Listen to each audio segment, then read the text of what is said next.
听闻老太太想见叶晨，费可欣连忙说道：“不好意思，安奶奶，恩公他行踪不定，这次来只是把丹药给了我之后，他说是还有很多重要的事情要做，所以便离开了。”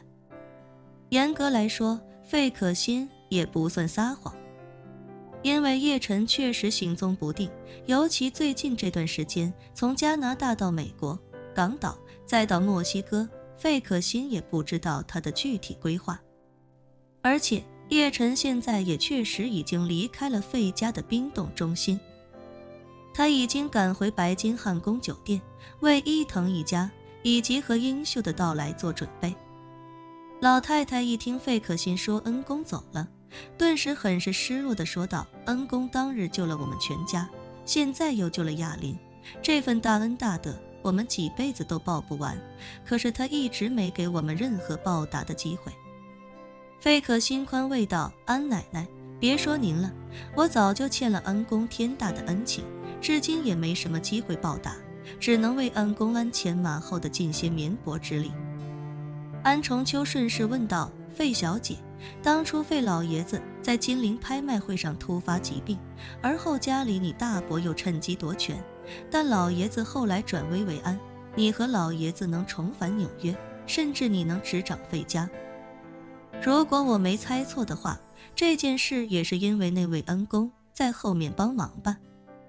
没错，费可欣也没有任何遮掩，干脆地点头说道：“若不是恩公，我爷爷就算在金陵时能挺过来，我们两个怕是也躲不开我大伯的追杀。”安重秋眼前一亮，开口道：“如此说来，救我们的恩公，其实就是当日在金陵对你们出手相救的恩公。换句话说，这位恩公其实才是回春丹拍卖会真正的主导者，甚至可能是回春丹的真正所有者，对吗？”安重秋的话瞬间也引发了安家其他人的关注。以往安家很少接触什么所谓的灵丹妙药，但是这段时间他们知道的、经历的，或者看别人经历的灵丹妙药就有3种之多。先是安重秋在金陵的拍卖会上亲眼见证了回春丹的奇迹，然后是顾秋怡送来的那颗起死回生的丹药，将老爷子安启山从死亡线上硬拉了回来。现在又是李亚林凭借神奇丹药从冰冻之中重生，这其中顾秋怡送来的丹药有着比较完整的身世背景，安家人此前倒是没有过多怀疑。毕竟按顾秋怡所说，他带来的丹药是他父亲病重时偶然间求得，时间跨度更久，所以在安家人思考问题的底层逻辑里，自然而然的没将顾秋怡带来的丹药与回春丹和重塑丹联系到一起分析。所以安家人现在潜意识里暂时先将回春丹与重塑丹联系了起来，推断回春丹的所有者与救了安家、李亚林、费可欣的恩公为同一个人。叶晨也知道自己救活李亚林，而且还让费可欣把李亚林送回来，这本身无法避免安家人把线索联系起来，不过对此他也没什么好的解决办法。如果要救李亚林，就必然会在外公外婆一家面前暴露部分线索，而当初要救李亚林也是自己的选择，如今自己机缘巧合在墨西哥得到了炼制重塑丹的核心药材，如此一来自然也就顺水推舟地把他救活了。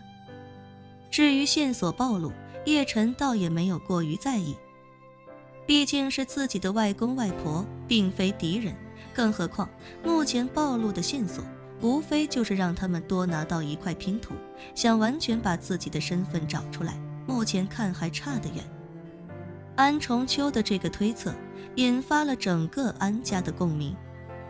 安凯峰难掩激动，开口道：“大哥，如此看来，这位恩公跟我们还多有渊源啊。你当初在金陵参加回春丹的拍卖会被驱逐，这位恩公应该了然于胸，可即便如此，他还是在纽约出手救了我们。”安重秋点头说道：“当日拍卖会，看得出金陵的宋婉婷就是个提线木偶，现场的大事都有人通过耳麦对他发号施令。我一直认为，当时这位恩公就在后台的某个房间看着现场发生的一切，而且我开价3000多亿美金还能把我赶出来，这个决定区区一个宋婉婷是肯定做不出来的。整个宋家的身价也不过300-400亿美金，他无论如何也没有这个权力和魄力。老太太不禁感叹，如此说来，咱们一家真是福大命大，当日若不是恩公就在隔壁，我们一家人肯定早就已经遭遇不测。安重秋忽然回过神来，脱口道：“妈，这位恩公也是囡囡的歌迷呀。”老太太倒没觉得有什么奇怪，点头说道：“囡囡怎么说也是华语乐坛的天后，恩公也是华人，是他的歌迷也没什么大不了的吧？”“是啊。”安悠悠这时也开口说道，“很多大人物也追星的，美国这边一到超级碗，很多富豪、权贵都去现场观看。当年迈克尔·杰克逊风靡全球的时候，前总统一家跟他关系都非常好，女儿还是他的狂热粉丝。”安重秋听到这话，当即便也接受了这个解释，于是他便开口说道：“恩公既然是囡囡演唱会邀请的贵宾，那囡囡一定知道他的真实身份，要不我们问问囡囡如何？说不定囡囡当初给爸的那颗丹药，也是出自恩公之手。”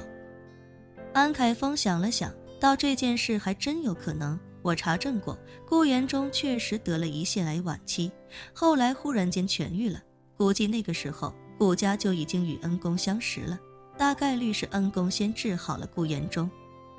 然后给了顾家些许丹药。”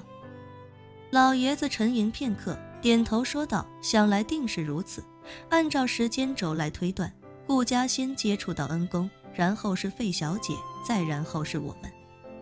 安重秋连忙道：“如此说来，囡囡必然知道恩公的真实身份，相关细节打个电话一问便知。”老爷子立刻摆手说道：“万万不可！”安重秋诧异地问罢：“为什么？”老爷子坚定不移地说道：“恩公若想让我们找到他，就不会对我们隐藏身份，我们若是刻意深入调查，刨根问底，反而会引起恩公不悦。”安重秋微微一怔，旋即轻轻点了点头，感叹道：“可恩公到底会是什么人呢？我听他声音应该还很年轻，年纪轻轻就有如此实力，这种人我之前简直闻所未闻。”老爷子认真道：“你们听好，恩公的身份我们可以私下里交流讨论，但除了这个门，任何人不得私自深入调查，这条红线不得僭越。恩公若是想让我们知道他的身份，终有一日会以真面目出现在我们的面前。”本期视频结束，欢迎订阅我的频道，这样就不会错过精彩内容。